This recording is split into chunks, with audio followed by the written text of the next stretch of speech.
The best chairs for under $500 is getting to be a tough list because everything has gotten so expensive. I've seen and used so many office chairs that it's getting tough to count, but I've narrowed it down to my 5 best chairs for under $500, with my last pick being a real wild card that may end up providing the most value of any chair on the list.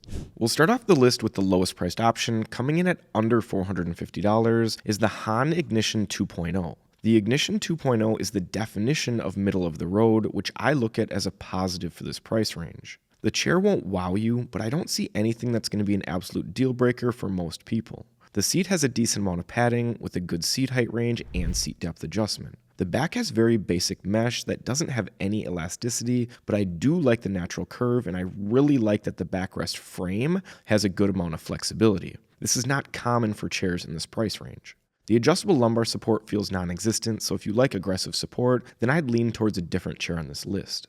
The recline is nice with a smooth synchro tilt action and multiple locking positions. The arms are probably the weakest point on the chair, simply because they only have height adjustment. This really limits where you can position them, but they do have soft arm pads. They aren't completely terrible, but the lack of adjustments may be a problem for some. If you're looking to fast track your ergonomic chair search, check out our chair comfort cheat sheet in the description.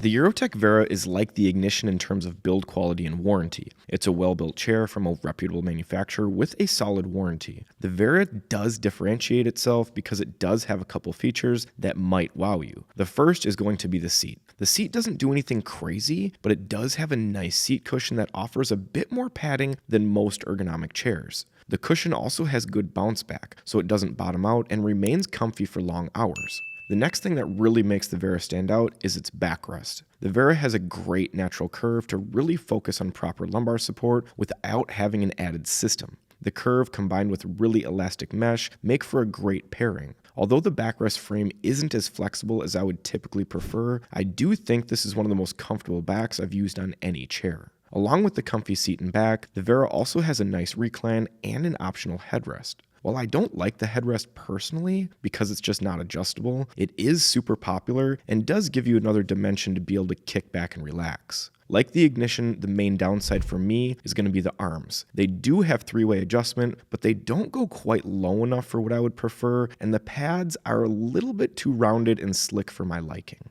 The Affirm from OM Seating is going to be the most obscure chair on this list, but it has a lot to offer. It shares similarities with the previous two chairs in that it comes from a solid brand and is well built. The Affirm is different from the previous two chairs though in that it does have a good set of arms. They're highly adjustable with good ranges on every adjustment. The pads are large, have rounded edges, and good squish to them. Aside from the final chair on our list, the Affirm has the best arm package from an adjustability and comfort standpoint. The seat is the next reason why you might want to go with the Affirm. It has similar thickness to the Vera, maybe even a bit thicker, but it sits a bit firmer than the Vera, and I have never had a problem bottoming out in this chair. It offers good squish, but it does hold up with proper support for long hours. The backrest may be the weakest point of the chair just because the frame is rigid and the lumbar is not as pronounced as the other chairs on this list. But you do get back height adjustment, which really helps to make sure that it fits you properly. The Affirm also has an optional headrest, and it's a good one, with multiple adjustments and good padding.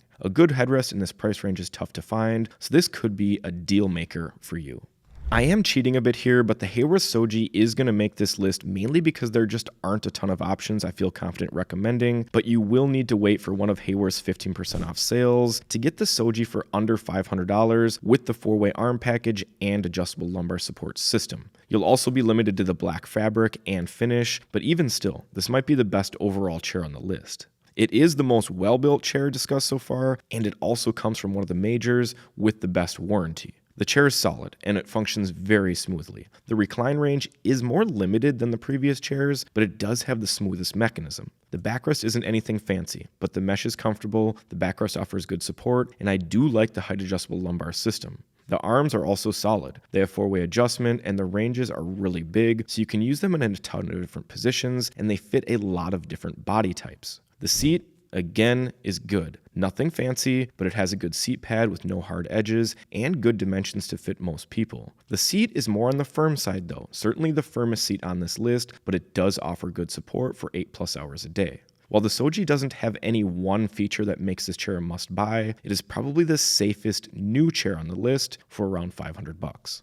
I finished off the last section by clarifying the Soji is probably the safest new pick, because I'm going to throw a curveball in here and add refurbished chairs to the mix. I talked about how tough this price range is in the beginning, and that's mainly because it is tough to find true good value anymore. This is a price range, though, where refurbished chairs offer that value because you can get a chair like an Amiya, which normally sells for over $1,000, for around $500. And many companies, like BTOD, offer a 12-year warranty to go with it. For some people, buying used is not an option, and I get that. Start with the 4 chairs we've already talked about, and you'll be good to go. For those of you that want something like an Amiya or Leap, but can't stomach the $1,000 plus price point, this is a great option. The Amiya is going to have what I would consider to be an A-tier seat, an A-tier backrest, A-tier build quality, and S-tier armrests. This is a really amazing chair that you can have for $500 or even less if you're willing to go to places like Facebook Marketplace or Craigslist.